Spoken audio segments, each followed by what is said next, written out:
Welcome to the Influence and Inspire podcast, episode 5. And today I'm delighted to say my guest is Tony Warner, a management consultant specializing in diversity and the founder of Black History Walks Tours. Welcome, Tony. Thank you very much. How are you doing? I'm doing okay today. Okay today. All right. So I'll start off with my first question. During your career as a management consultant, obviously you specialize in diversity. You've worked with a lot of organizations running workshops on institutional racism. Could you just tell me a bit more about how you would format those workshops? Well, the training workshops were normally, they could be 1 day, 2 days, or they could be half a day. Depends upon the client, depends upon how serious they were about dealing with the problem. And in that 1 day, half day, 2 day session, you would cover issues of peer pressure, bullying, how discrimination works, how prejudice works, a history of some of the laws to do with equality and diversity, and also sometimes the history of the country to explain how different groups came to be in England and where some of this discrimination comes from. We'd also look at communication skills and how you actually speak to people. Okay. And how do you find these groups? Were they quite receptive to what you were doing? Yes, it depends again on the group and what day it was, because you might have, if it was a prison service, for example, you might have some groups in that organization that are kind of down up front, and you might have a couple of people who just don't want to be there at all. So yeah. It would depend, but it was manageable. Okay. And since 2003, you've worked with the West Indian Ex-Servicemen's Association, and that was about showing the hidden history of the African and Caribbean war effort. And that was based from the 1790s to World War II.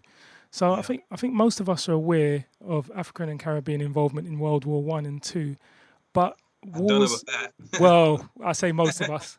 Some of us who are the more educated ones of us, who have done our research and stuff like that, know about World War I and II. Although there's, as you say, there's still a lot of people that don't. But you're dating them back to 1790s. Can you tell me about wars where African and Caribbean people were involved in the 1790s? That'd be the Napoleonic Wars. So this is basically the wars that took place in the Caribbean and other parts of the world during Napoleon's time used black troops. So they were all the empires, the Spanish, the French, the British, used African troops or black troops, right? Basically, once they'd done the fighting, they just forgot about them and they didn't talk about them in their records. Right. Also, it's the fact that when people read books or even adventure stories and it mentions British forces in the Caribbean, they assume that British equals white. Yeah. So the fact is you had a whole bunch of black guys who were fighting for the British in the Caribbean, but also in Africa as well. Yeah. And sorry, carry on. No, go on. Yeah, so there's a book called The Empty Sleeve by Brian Dyde. Brian Dyde, Empty Sleeve. And it talks about some of these regiments, how they were either based in the Caribbean or sometimes based in Africa, but are often basically used to fight other African people. In fact, some of the guys who were based in the Caribbean were used to kind of put down rebellions, and then also used to fight against the French or the Spanish. So all these different European empires would use African people to fight their wars on their behalf. We found that their terms of service for the average black soldier was much worse and much longer than your average white soldier. Okay. And that dated back to the 1790s. Well, okay. You learn something new every day. So did you have any input in the memorial for African and Caribbean soldiers recently unveiled in Brixton by any chance? Oh, not really. I mean, I did put some money towards it, I think, but not as far as actually building it, no. But the work I did with the West Indian Ex-Services Commission was with a guy called Laurie Philpott. Laurie Philpott was a Jamaican World War II veteran, and he was kind enough to give me some of his archives, and I would use his material to then pass the information on to school children and members of the public. So when I used to do lectures at the Imperial War Museum, I would sometimes use documents he'd given me to tell other people, because he'd always complain about how people did not know enough about the guys who were involved in World War II, and this time, a lot of those guys were still alive. This is back in 2005 or so. So I made it my mission to do as many events on the black presence of World War II and I would bring down Mr. Philpott, I'd bring down Mr. Wilmot, and I'd have them actually there in the room talking about experiences of World War II. Yeah. So by doing that, I increased awareness as to the contribution of African Caribbean people to World War II directly. And actually, you can still find some of those interviews, because I actually filmed some of them. So there's about 4 or 5 interviews with Mr. Wilmot and Mr. Philpott online you can actually watch. Oh, and would you be able to find them on YouTube or something like that? Yeah, they're there. Okay. All right. So you've created courses for school pupils, ranging between 12 weeks and 26 weeks, and that was pupils in primary and secondary schools. And the course is about improving self-esteem, behaviour, and academic performance. Could you just explain to us how these courses work? Well, basically, I'd done some events in public, like the National Portrait Gallery in the Imperial War Museum, and in the audiences there was teachers. Not that I knew they were there in the first place. Yeah. So the teachers would then ask me if I could come into their school and do something similar. So that's when they kind of designed this kind of 12 or 26-week process, because I think the initial contact was because they were having some issues with some of their year 5, year 6 pupils, and if that some history might make a difference. So I designed this program, and it went so well. Some of the kids were actually referring to it on their SATs. So they're actually doing their SATs, but they're talking about the impact that the program had on their learning. And actually, it made them more attentive. And what I found that I didn't notice initially is that the students were so keen to be in the class with doing this history stuff, right? That the teachers would use it as a disciplinary measure. So they say, look, if you don't be here for the 4 days of the week when he's not here, you can't do his session. And they would fix up. So if there was acting up in the class, the teacher said, well, listen, if you don't behave yourself, you can't do the session with Tony on history. Yeah. And would just calm them down. They'd fix up, and then they'd be all... Could not wait until the sessions that I had. This is like, over a 3-year period, it worked out really well. Yeah. And I've actually heard you talk, Tony, and I've seen one of your presentations, and just the way you use pictures, the way you click through pictures of, and particularly pictures of Africa, and what a lot of people imagine Africa to look like, and what it really does look like on most occasions. Just the way you use the pictures and pictures of positive and negative images. Were you using those kind of things with the students as well? Absolutely. I was just showing them an alternative view of Africa and asking them to sort of look at it, and then asking the year 11s were, the 11-year-olds who were in year 6. How is it that the images I'm showing to them, they don't see other than when I'm in the room, right? Yeah. So I began to give them some critical thinking skills to make them analyze the world around them. So no longer they're just kind of absorbing information, because a lot of the kids would be watching TV, or be on social media, picking up YouTube stuff, right? Which is majority negative. And then I was showing this different perspective of Africa. So they had to ask themselves the question, well, why is it that we are not being exposed to this kind of positive stuff, but always being given this negative stuff? So even at the age of 10, 11, they could actually begin to understand that what they were being given was a bit biased, quite false, and not representative. And that affected their self-esteem. Because once they saw Africa as a fantastic and very wealthy, abundant place of richness, they had a different view. I mean, that's just one part of it, because the course was like over 26 weeks, right? So we're looking at self-esteem, peer pressure, media analysis. We looked at movies, computer games, and also music videos, and we also looked at how to get to university. So it was a whole complex, a whole compilation of different things to do with history, but also looking into education, the school system, and also looking at it from their 10-year-old, 11-year-old perspective. Yeah. Did you have any success stories for anyone that started your sessions, finished them, and went on to do, I don't know, Black History studies or anything like that that you found out about? Well, yeah. I mean, the one that I remember is there was a couple from the primary school stuff I did, in that those guys, it's just like almost like, 8 years ago now. So some of those guys have gone on to university, but some of them also went into get apprenticeships with, because I took a bunch of them to, I think it was Morgan Stanley. So I had a friend at Morgan Stanley. I think it was Morgan Stanley. Anyway, some big company in the city, yeah? So what I did is I organized for the whole 2 classes, 60 kids, to go and spend half a day in one of these big blue chip companies. So they got to go in there. They got to sit in like the conference room, the executive conference room. They sat in the lecture theater, and them places like this just like top of the notch, very very nice furniture, very very luxurious. So they were freaking out, right? Then they got some of the black staff members who worked there to come and talk about the jobs they had there, and the jobs they were talking about, the kids in the room had never even thought about doing before. So just having that experience, that exposure was like, oh, maybe I could do that too. And the thing is, they were living in Lewisham. It was Lewisham at the time, and we were in Canary Wharf, which is literally about half an hour away. Yeah. But they never even thought. So when the kids came on the DLR to Canary Wharf, they could not believe they were even in London. They thought, wow, this is like America. They were freaking out just for the actual void, the trip itself. Yeah. They got into the venue now and saw that people like them were doing these kind of, high profile different jobs with computers and all the rest of it. They were like, oh, wow, I could do that too. So I know that some of them got work experience off the back of that and went on to work there. But the other one that I remember is, this is back in 2002, 2003. I'd gone into a school up in was it Brent? Yeah, it was in Brent somewhere near Willesden. Yeah. And I'd done this session on ancient Egyptians and Rosa Parks and a fairy story called Kirikou the Sorceress.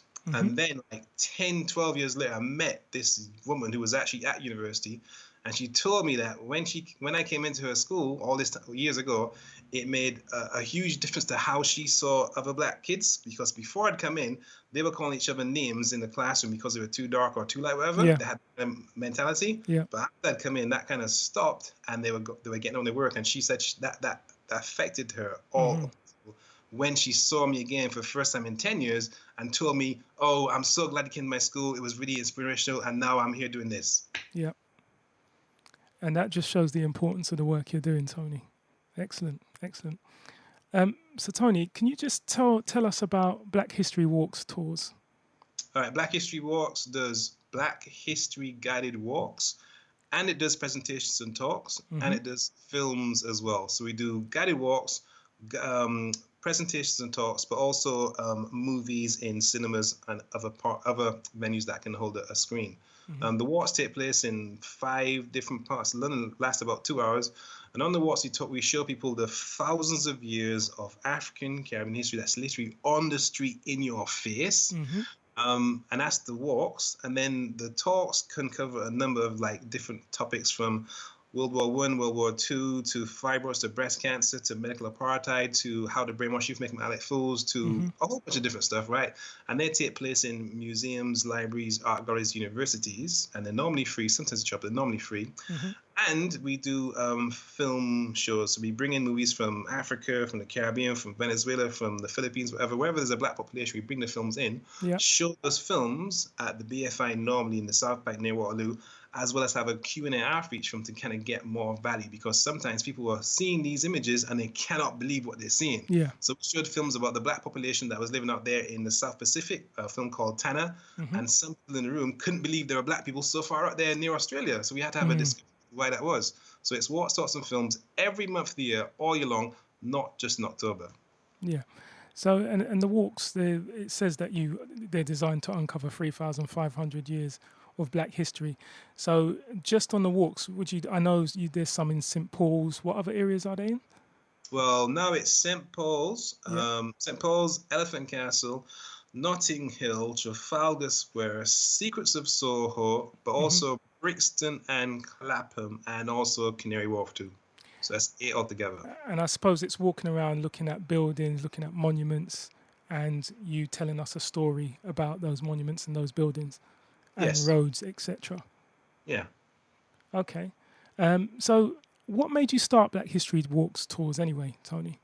Well, as far as the walks are concerned, I'd done a whole bunch of the kind of typical London tourist walks, like the Jack the Ripper walk, the Underground walk, the Ghost walk, all these kind of walks, right? And I'd been frustrated that there was never no mention of any kind of black person whatsoever. I thought this is ridiculous. Yeah. So I was waiting for some sort of, Black History walk, and it never happened. So I thought, okay, let me just do my own thing. So I did one back in 2007. I had 2 people on the first walk. I wasn't even going to go ahead because it was going to rain, but they said, no, we're here, let's do it. So I did it, and the feedback afterwards from the 2 people was that, oh, this is really good, you should do it again. So I thought, all right, then I'll do it some more. And that was 10 years ago. Oh, wow. And it's been going for 10 years. Yeah, the walks have been going Excellent. for 10 years. The Excellent. films have been going for longer, the walks, but the walks only started like 2007. The films have been going since 2001. All right. And the walks, they were listed in the Guardian newspaper as one of the top 10 best guided walks in London.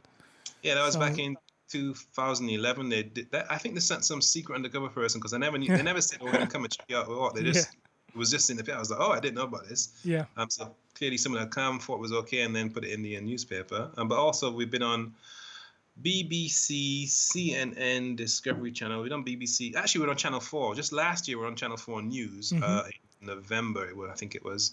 And they came down and filmed like the whole walk, basically. And then there's a little 2-minute video of the walk on Facebook right now. Okay. And if we want to get onto these walks and these tours, how do we go about doing that? You just go to our website. It's just blackhistorywalks.co.uk. So it's just blackhistorywalks.co.uk, and you can see what's happening there. But also, you should join the mailing list because that way you'll get advanced notice of all the events that take place. Because we have something happening every single month, all year long. Hmm. And and it's monthly screenings of the movies. Is it? Is it every month you'll screen a movie?